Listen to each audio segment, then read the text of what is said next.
भाई बच्चों को तो समझ ही नहीं आ रहा कि कब बीपीटी लगाएंगे, कब कॉन्वर्स ऑफ बीपीटी लगाएंगे, ठीक है, कब क्या करेंगे, किसके बाद क्या स्टेप लिखना है, कैसे हमें पता चलेगा कि सॉल्यूशन की शुरुआत कैसे करनी है। भाई यहाँ पर इस वीडियो में हम आपको सारी की सारी वो बातें बताने वाले हैं जिससे आप परेशान हो रहे हो, ठीक है। तो यहाँ पर हम ट्रायंगल्स स्टार्ट करने वाले हैं और भैया मोदी की गारंटी भी यहाँ आपको मिल रही है। तो चलिए हम स्टार्ट करते हैं। सबसे पहली चीज, भाई बीपीटी क्या है? बीपीटी का फुल फॉर्म है बेसिक प्रोपोर्शनैलिटी थ्योरम, या फिर इसका दूसरा नाम है थेल्स थ्योरम। बात समझ में आ गया? अगर क्वेश्चन में बोलेगा थेल्स थ्योरम या क्वेश्चन में बोलेगा बीपीटी, मतलब बी पी टी, इसको शॉर्ट फॉर्म में ऐसा भी कहते हैं। अगर ये सारी चीजें आ गई तो करेंगे कैसे, ध्यान से देखते जाओ। आपको सबसे पहले एक ट्रायंगल देखने को मिलेगा, ठीक है। ट्रायंगल में हम क्या करने वाले हैं? ट्रायंगल में हम ये देखने वाले हैं कि ट्रायंगल में साइड्स कितनी होती है। सर क्या बात कर रहे हो, ये तो किसी को भी पता है कि ट्रायंगल में 3 साइड्स होती है। अब देखो ट्रायंगल के अंदर कुछ ऐसी लाइंस रहेगी या लाइन सेगमेंट रहेगी जहां पर क्या होगा ना, वो लाइन ट्रायंगल के 2 साइड को टच करेगी। वो लाइन जो हम ट्रायंगल के अंदर खींचेंगे, वो लाइन ट्रायंगल के 2 साइड को टच करेगी और तीसरे साइड के पैरेलल हो जाएगी। कैसे, यहाँ देखते जाओ। हमने ये एक लाइन खींचा जिसका नाम हम देते हैं डी और ई। तो यहाँ क्या हो रहा है, देखो भाई, डी पॉइंट ए बी जो ट्रायंगल के एक साइड है उसको टच कर रही है, और ई पॉइंट ए सी जो साइड है ट्रायंगल का उसको टच कर रही है। मतलब एक यहाँ टच कर रही है और एक यहाँ टच कर रही है। जब ऐसी टच करेगी तो देखो ना, ये तीसरे के पैरेलल बन रही है, तीसरा साइड है ट्रायंगल का, तो D E parallel B C हो जाएगा। अगर ऐसा होगा, क्या ट्रायंगल के अंदर एक लाइन दिखेगी और वो तीसरे साइड के पैरेलल दिखनी चाहिए आपको। अगर ऐसा दिख रहा है तो यहाँ पर हम लगाने वाले हैं बीपीटी। बात समझ में आ गई? तो कैसे करेंगे, ध्यान से देखो। 2 रूल रहेंगे इसके, रूल नंबर 1 और रूल नंबर 2। आपको एग्जाम में ये रूल नंबर 1 रूल नंबर 2 नहीं लिखना है। एग्जाम में आपको कैसे लिखना है, सारी की सारी बातें हम आपको बताएंगे। पहले ये समझो, पहली चीज ये होनी चाहिए कि भैया हमको यहाँ पर डी ई पैरेलल दिख रहा है बी सी के। अगर डी ई पैरेलल है बी सी के, अगर है तो क्या होगा, ये साइड अपॉन ये साइड इक्वल्स टू ये साइड अपॉन ये साइड। मतलब रूल नंबर 2 क्या है, A D upon D B. मतलब ये साइड अपॉन ये साइड इक्वल्स टू ये साइड अपॉन ये साइड हो जाएगा, equals to A E upon E C. Sir ये क्या है? यही है बीपीटी। पहले पैरेलल बताओगे, फिर रेशियोज को, साइड के रेशियोज को क्या बताओगे, इक्वल बताओगे। रेशियो क्यों बोल रहा हूं, क्योंकि देखो भैया, 2:3 बोलो या 2/3 बोलो, इन दोनों का मतलब एक ही होता है, तो इसको हम रेशियो बोल सकते हैं, ठीक है। तो यहां पर क्या हो रहा है, A D by D B ratio में है, equal A E by E सी, ये भी रेशियो में है।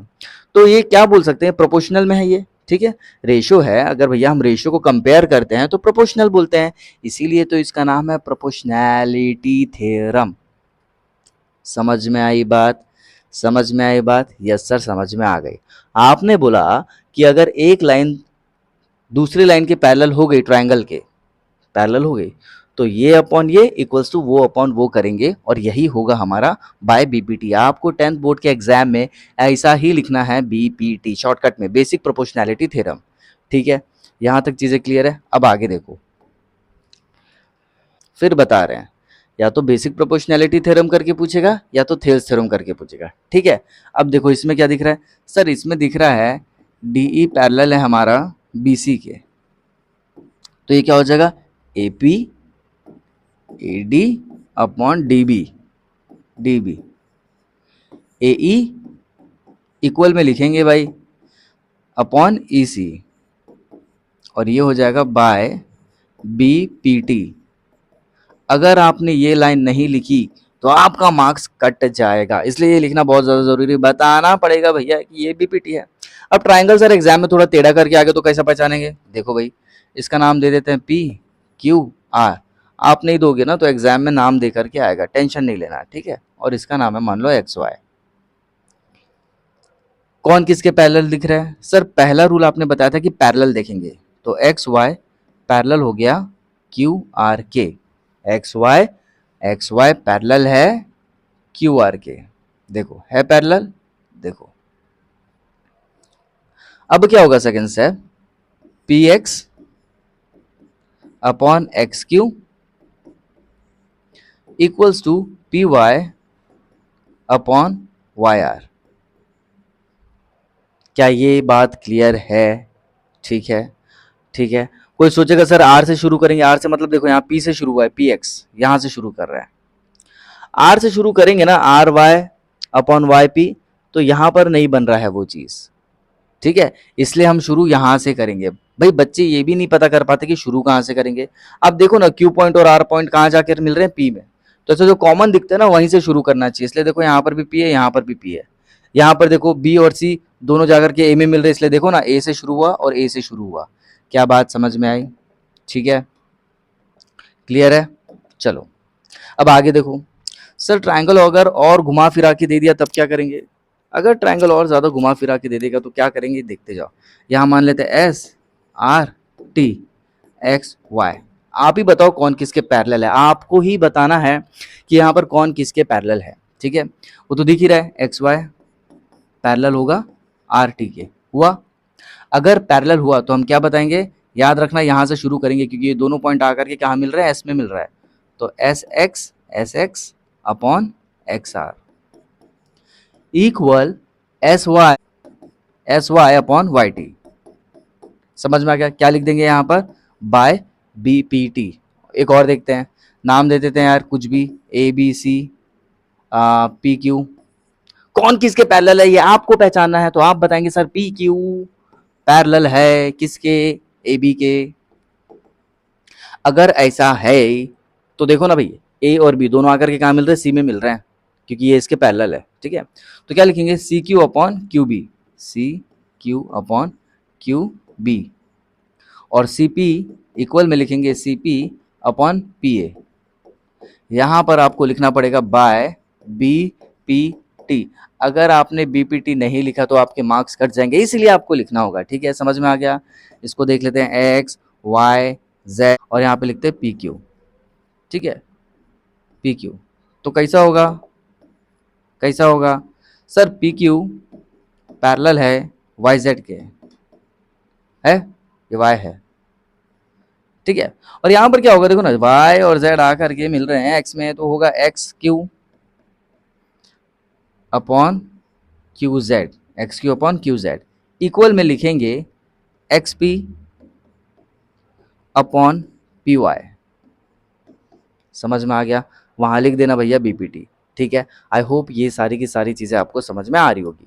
तो भैया बीपीटी में हमने क्या सीखा, पहले पैरेलल बताएंगे फिर इक्वल बताएंगे, पहले पैरेलल बताएंगे फिर इक्वल बताएंगे, सर पहले पैरेलल बताएंगे फिर इक्वल बताएंगे, सर पहले पैरेलल बताएंगे फिर इक्वल बताएंगे,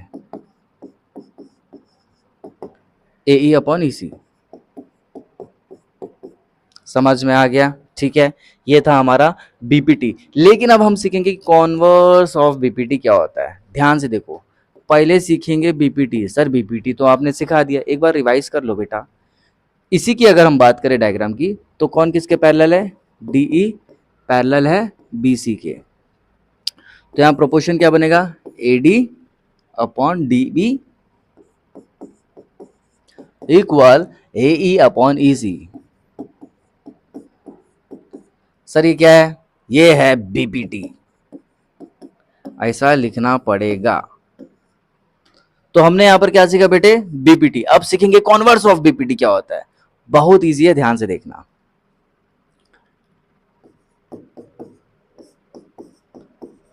इक्वल एई अपॉन ईसी। ठीक है, तो डीई पैरेलल बीसी, उल्टा हो रहा है यहां पर।